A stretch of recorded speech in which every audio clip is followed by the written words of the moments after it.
I was a computer science major. I didn't start taking my minor, which is East Asian Studies and Japanese, until my junior year. So I started off as like straight programming and computer science, and then I discovered, because John Carroll has a requirement of taking a foreign language, I chose Japanese, and that led me to really discover kind of like the whole world of East Asian studies.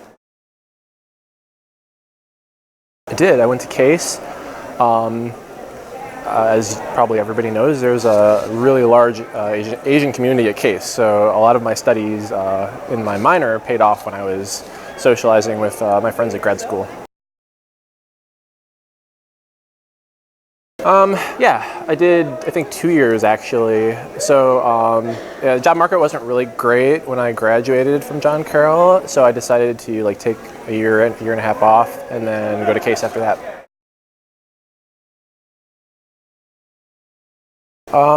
Certainly the cultural skills, absolutely, without a doubt.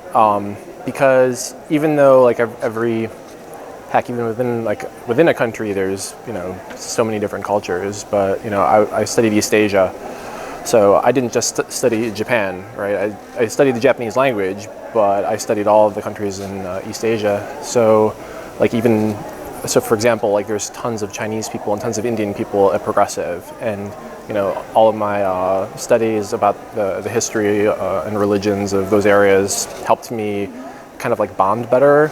Like if I make a new friend at Progressive, and there's like 25,000 people there, if I make a new friend who's from somewhere else in the world, they're usually shocked at like the fact that I know about their countries. I'll be like, hey, where are you from? They'll be like, oh, I'm from India. I'll be like, I know that. Where are you from in India? And they'll be like, oh my God, how do you know the different areas of India? It's because I went to John Carroll. So.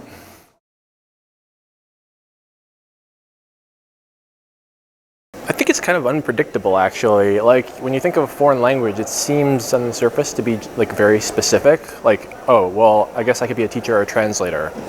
Like that's like face value. Or you could go live and work in that other country.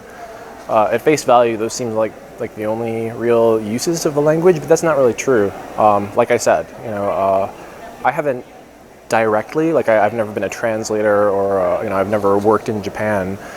But I certainly feel like all my studies of the language have helped me just relate better to people from other cultures. And a lot of times, when I introduce myself to people, I'll tell them about my background, and they'll be like, "Oh, cool, you know Japanese," and they want me to teach them some. So I've got to teach a lot of people Japanese. My other friends that know Japanese, sometimes we speak Japanese together. But and also, if you're talking about just pragmatic things, if you write on your resume, the students here, I'm sure, are all interested in getting a job, right? So if you write on your resume, I have a minor in East Asian Studies and I speak Japanese, that makes you look a lot smarter. So, I mean, it's really valuable to have on your resume, I think.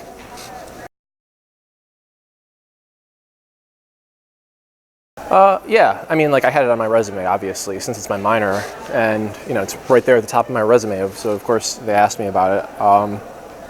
Yeah, I think it makes you really, it adds a dimension to your resume and to just how you come off, and it makes you seem a little bit more knowledgeable and cultured, and not so oh, I'm just a programmer, I know how to code, that kind of thing. Most of the people who study computer science don't have that kind of thing on their resume. So for me, it helped me stand out.